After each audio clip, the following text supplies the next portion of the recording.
Welcome to the UpKeep Pledge Pros Podcast, a podcast dedicated to unmatched value and unwavering support for our community and our customers. Today, we have a very special guest.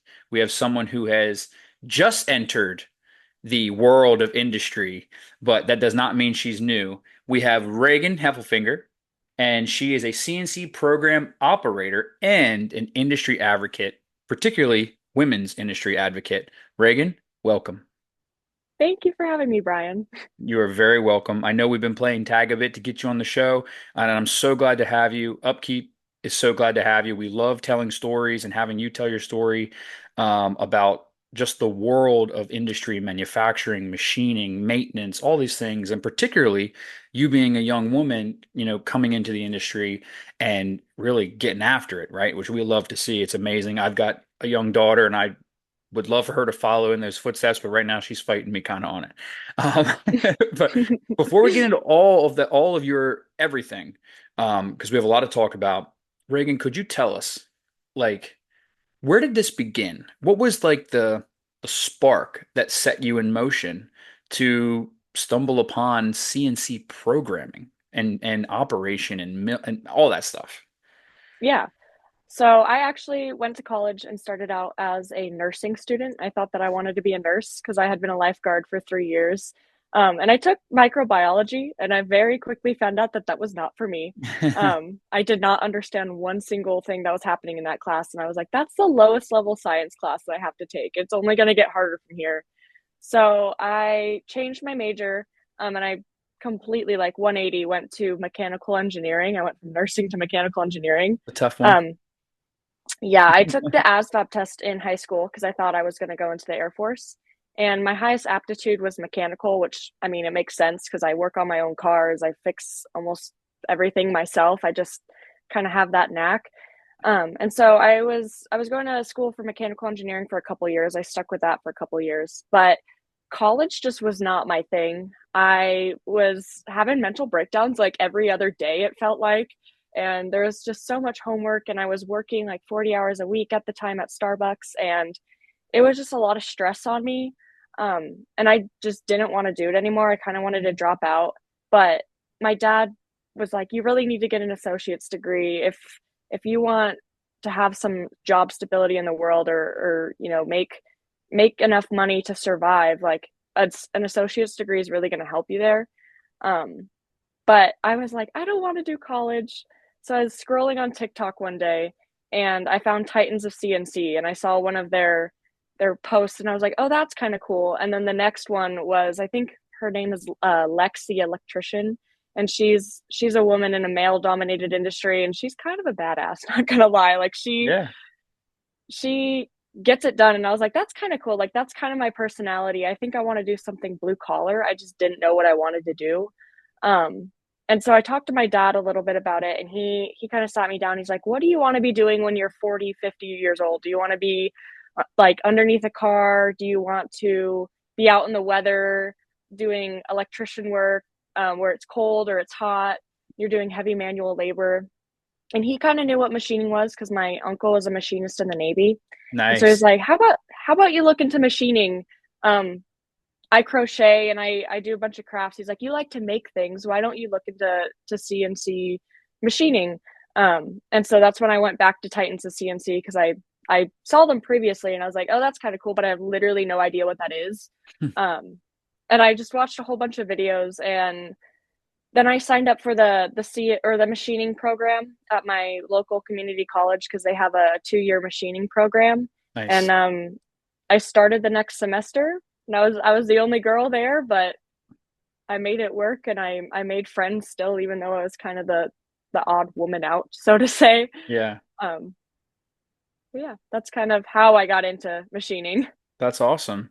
Um, I'm familiar with Titans of CNC. They put out a lot of content.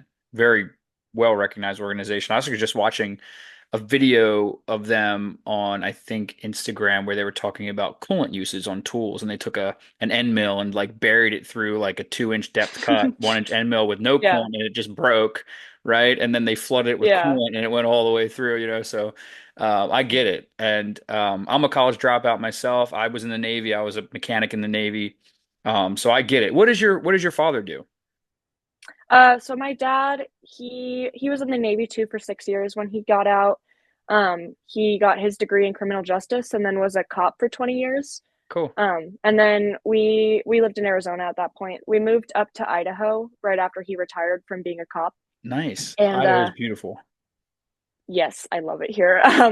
Now and then he was a code enforcement officer for 6 years, and he was just like, I'm so over enforcing. I'm so over that whole line of work. And so now he works as a archery bow tech with me over Cool. at Shields. So we get to work together, and it's kind of fun because he's literally my best friend. That's awesome. That's so good to hear. Talking to a lot of people, like the dad, the grandfather, are always parts of that spark that get them into certain, things like that. Not that moms aren't awesome. I'm a mama Yeah, yeah. boy at heart. But there's there's always this like, like I didn't have grandparents growing up. I had one grandma. I didn't have any grandpas, Um, Yeah. but I come from a long line of maintenance people too, from the military to machine shops. Like I didn't even know this until like 2 years ago. My grandfather, my mom's mom, had a machine shop in Baltimore City in like the 30s. And Oh, I'm wow. like, God, I wish that was still around. And Yeah. I wish I would have known these things, but I didn't, right? But that's amazing. And so when you were going through school, was and forgive me, I'm not a CNC programmer by any means stretch of them. I can run a manual lathe and a manual mill, and I do line boring too for like buckets and pins and things like that. Is it a lot of like class and like theory and stuff like that? Kind of. We started at 7 a.m.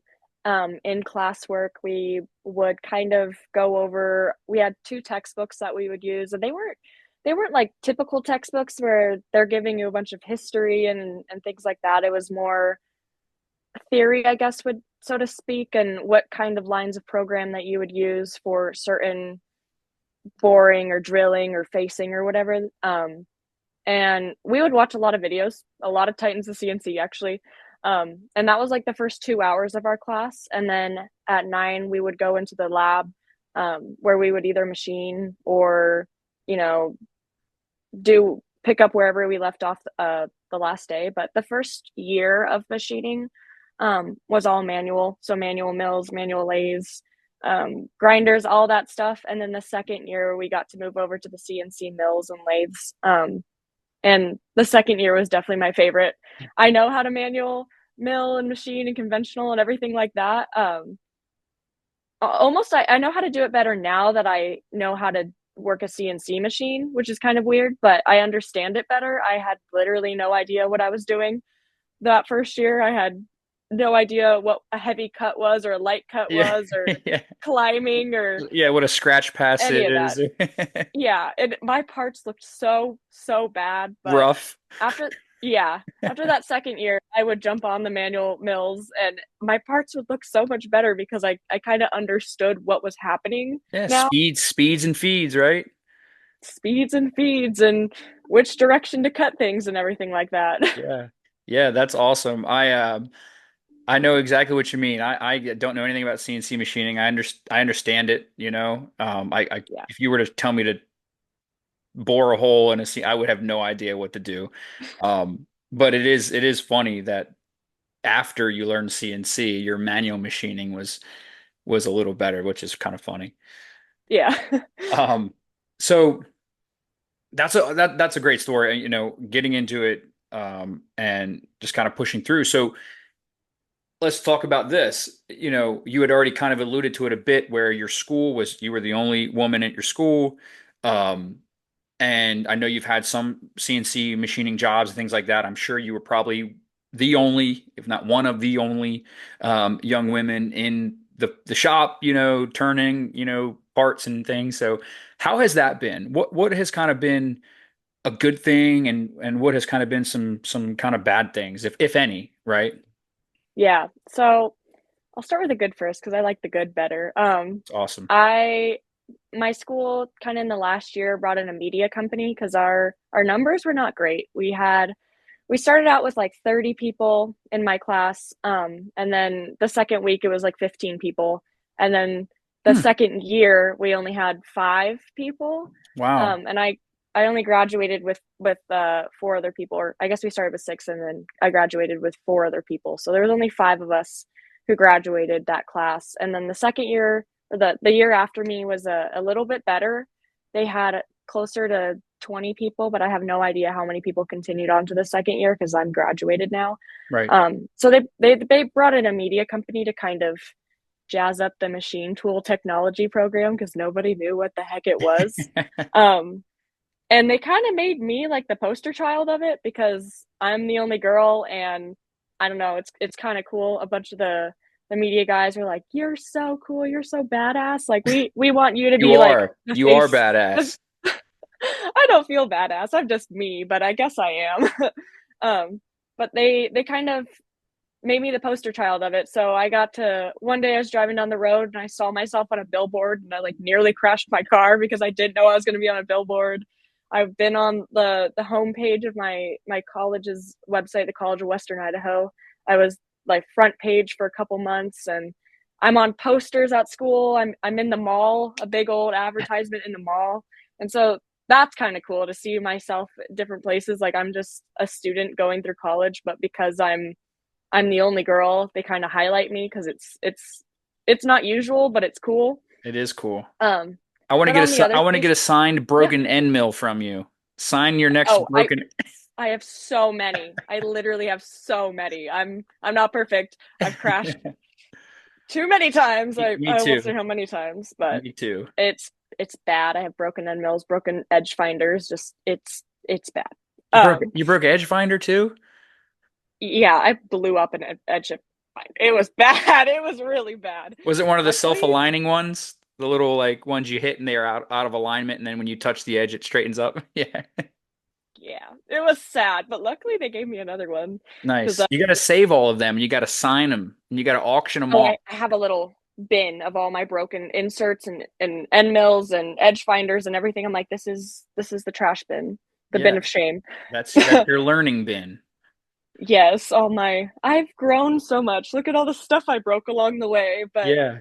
um on the other face of that, being the only girl also was kind of hard sometimes. I had some classmates that weren't so nice to me, one of which he wasn't in class in order to go into the industry. He was a machinist in the Navy for 20 years and he was just trying to use up his GI Bill. Uh, So he was there just to kind of putz around, and he was older, so he wasn't the nicest person to me. He'd like call me a diversity hire or stuff like that. That's just like, you didn't get dude, hired. You're in school. literally like I don't have a job right now. I don't know what you're trying to say. What a dum Um dum.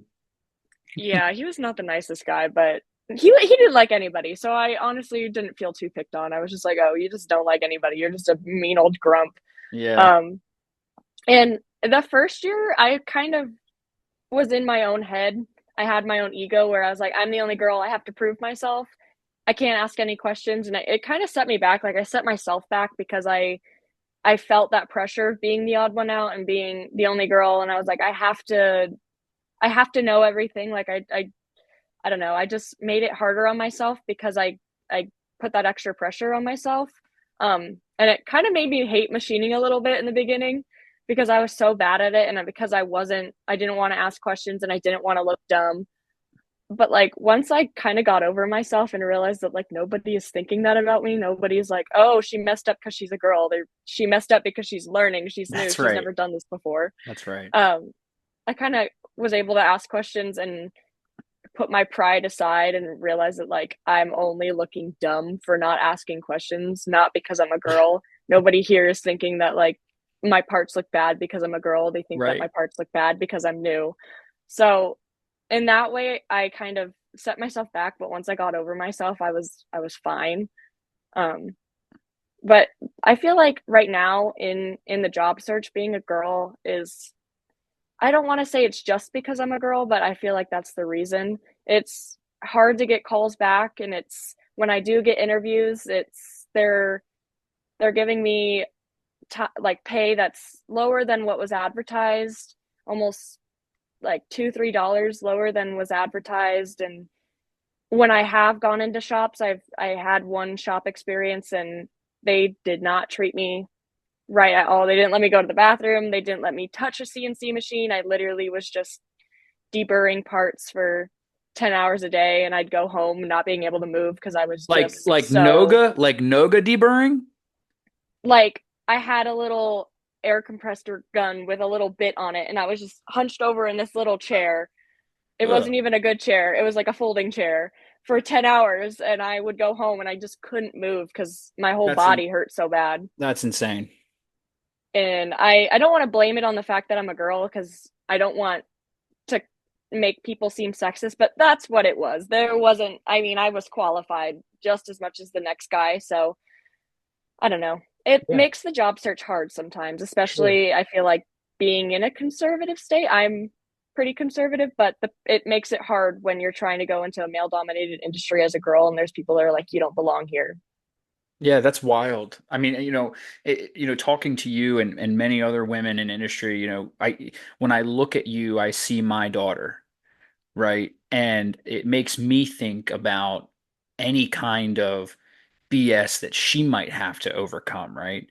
If say Yeah. right now she wants to be a veterinarian and an artist, so but if I can get my claws into her a little bit, she'll be a heavy equipment mechanic or something like Yeah. that. But like it makes me think about her, and it's like when people are capable, they're capable. When people know what they're doing, they know what they're doing, right? And my my first thought when you were saying that was like, if it were me, I'd be like, well, put me to the test. Let me go run. Yeah. Tell me to make a part. I'll go out and I'll run your machine right now. You tell me to make something, I'll make it for you.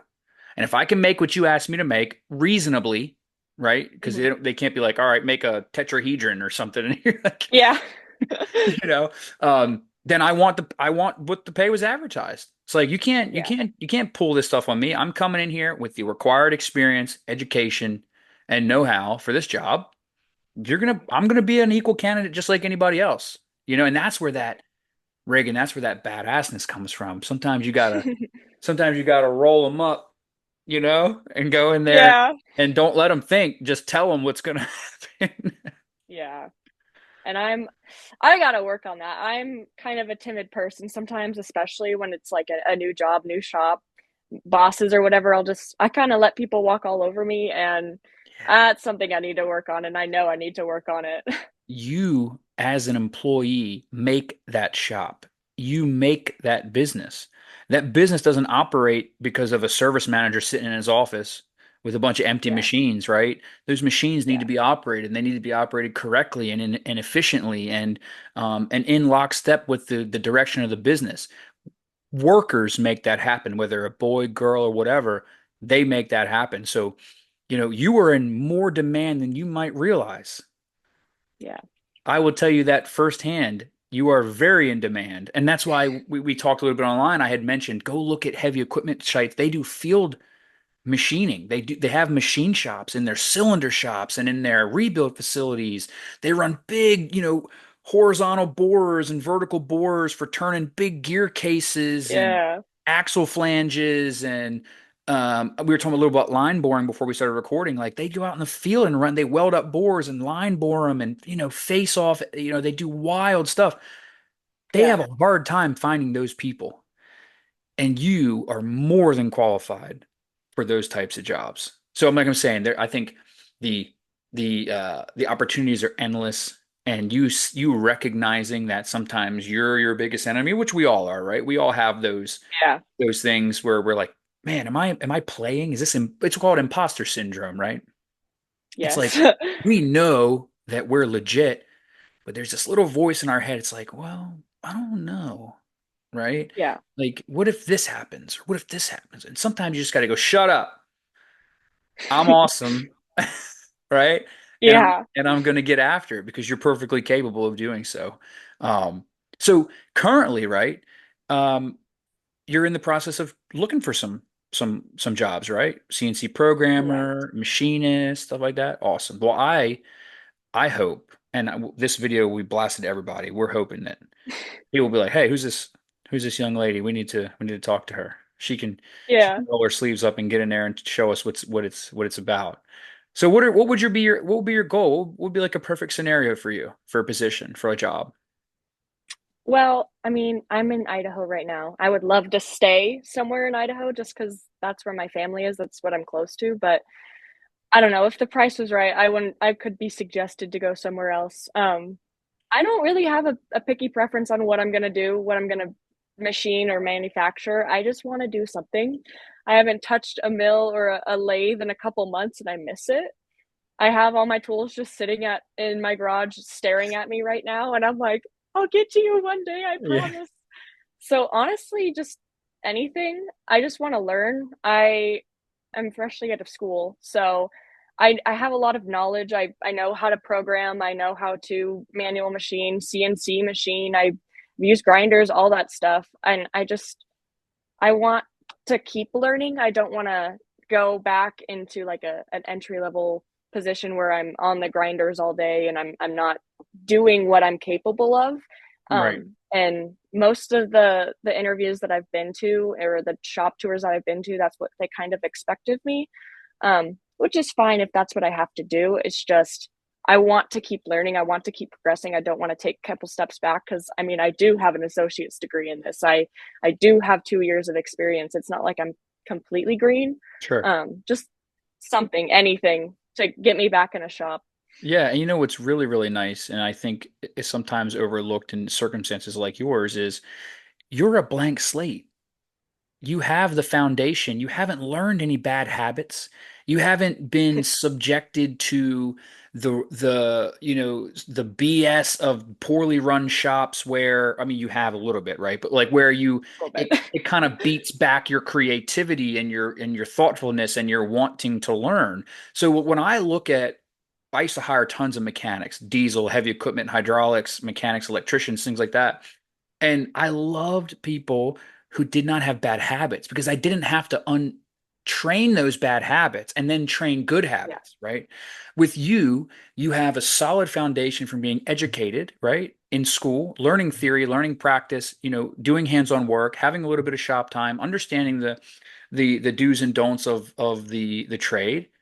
But then I can just, or whoever can just teach you the right things to do. You don't have to exactly. you don't have to unlearn a bunch of dumb stuff. So it's even Exactly. easier when I see you, it's even easier in my mind to bring someone in like you and put you on those machines. And be honest with you, let you make some mistakes, right? Yeah, it's gonna happen. It's going to happen. And we have to recognize that because that's the only way you're going to be the most best version of yourself in the role you want to be. And if I was an employer, that's what would be going through my head. It's like, we have this young lady. We want her to be the best. She's going to make mistakes. She's going to probably not fit in right away because we have all these grumpy old Navy machinist mates, right? But Yeah. we need to be facilitating her ambition and building her up and letting her create some of her own destiny here. So if anybody's listening, please listen Please because give me an opportunity. yeah, because this is one of those things where you just need a chance, right? Yeah. You just Yeah. need a chance. And there's so many people, not just women in industry, but in general, that just need a chance. They just need that one chance to show that they've got it. And it's a shame that so many people get overlooked or they get hired and then they just go, hey, just deburr all this stuff. You know what I mean? You can in 2 years we'll let you run a lathe. Yeah. It's Yeah. like, come on, what are we doing here? Right? What was the past 2 years all for? Like, Yeah, I exactly. could have skipped all that if that was the case. Yeah. And Because and it's you so don't need a degree to get into machining. So that's right. And you did. yeah, And you got it, right? I mean, I know exactly. it's funny you keep mentioning the Navy. The Navy does make a lot of machinists. Yeah. We have I was friends with a machinist mate on there. I lived on an aircraft carrier.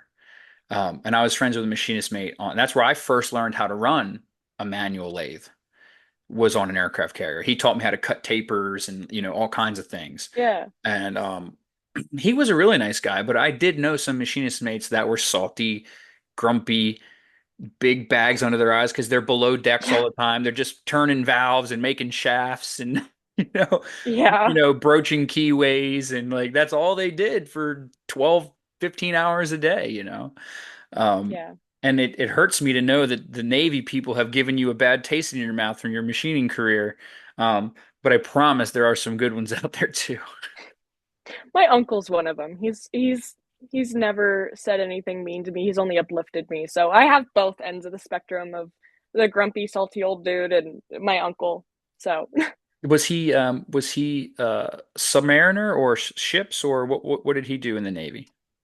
I believe he was on ships. Ships. It was, I believe, in the 80s. And he kind of got out of the Navy right when everybody was going over to CNCs, and he just knew manuals. So he didn't continue over into the machining world because he didn't know how just to operate a CNC machine. He only knew how to do manuals. So he actually was kind of a used car salesman where he would take cars, flip them, fix them up, and then sell them. He did a couple different careers, but that was like his main one.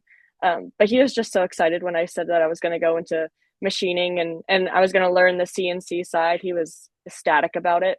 Does he pick your brain about it now, trying to get some insight? Yes, he was like, "How does this work?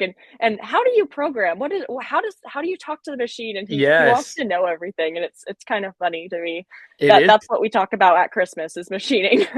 It is because, it's not like a manual machine where, I'm going to center drill. I'm on a lathe, right? I'm going to center drill. Then I'm going to open it up with a drill bit. Then I'm going to put my boring bar in there and open it up. And I'm doing these Yeah, things, right? I'm changing the tools. I'm using the tailstock, all that stuff.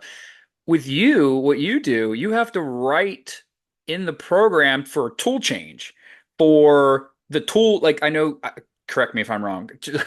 Some of these machines have like 50 tool holders, right? yeah, And yeah, they have slots that you have to know which one is they have to be put in the right spot, and the RPMs change, the feed rates yeah, change with the different types of tooling, and I just don't, in my mind, it doesn't make sense that you can just type that out in alphanumeric strings and the machine does yeah, what you want it to do. yeah, It's just exactly. crazy. So types of brands of CNC machines, what have you used?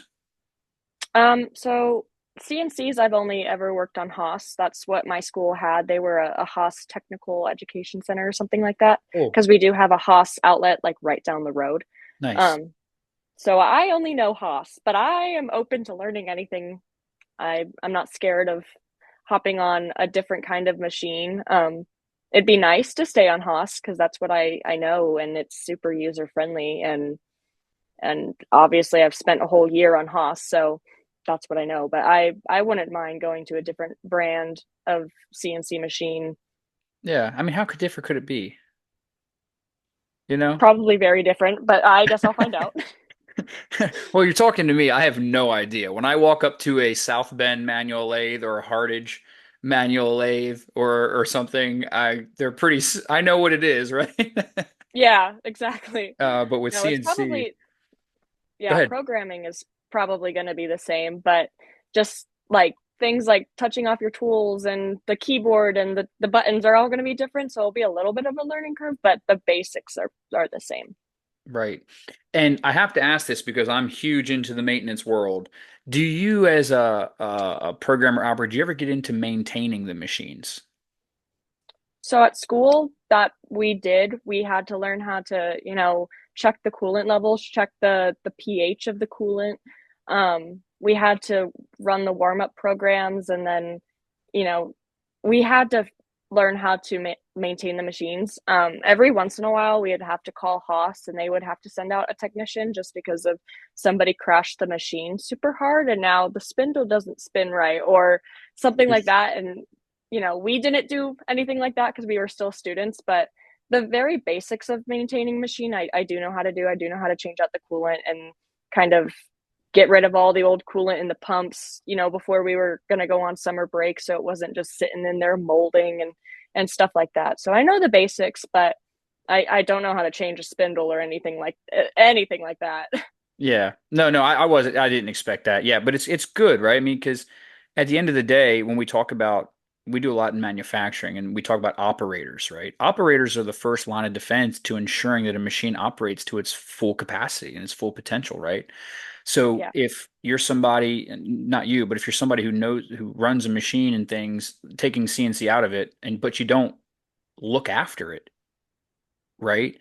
The risk and the variables become so high that you're going to have probably a lot of downtime with that machine because it's not being kept up with, right? Um, Yeah. so that's good. It's like an ownership thing. And that's another thing for like a potential employer for you. It's like when you put me on this machine, I'm going to act like this is my machine. It's mine. Yeah. You might own it and pay the bills on it, but it's mine.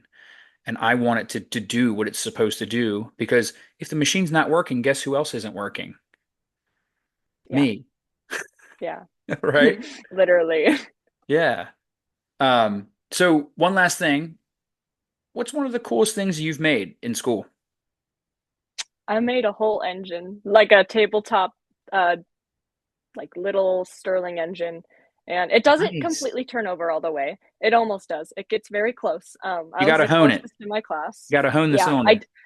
I put so much freaking grease on that. It's kind of like you touch it and you're like, okay, I need a paper towel. But none of my classmates got theirs to turn over. My instructor didn't even get his. And so we think it's something about timing. And obviously, none of us are mechanics. So we're like, maybe it's timing. I don't know. Let's go over to the auto body class or the auto shop class and see if they can do it. But they're like, this is not a car engine. Get out. Like, but that's probably the coolest thing I made just because that was kind of our entire year was making every single little part of the engine. And then at the very end, you had to assemble it all. And that was your grade for the whole year was just did you make an engine, do you have every piece, and then does it run? If it doesn't run, then you started looking at tolerances and you got deducted points for, oh, this was an intolerance, so -2 points because there was like a million parts that I had to make. Yeah.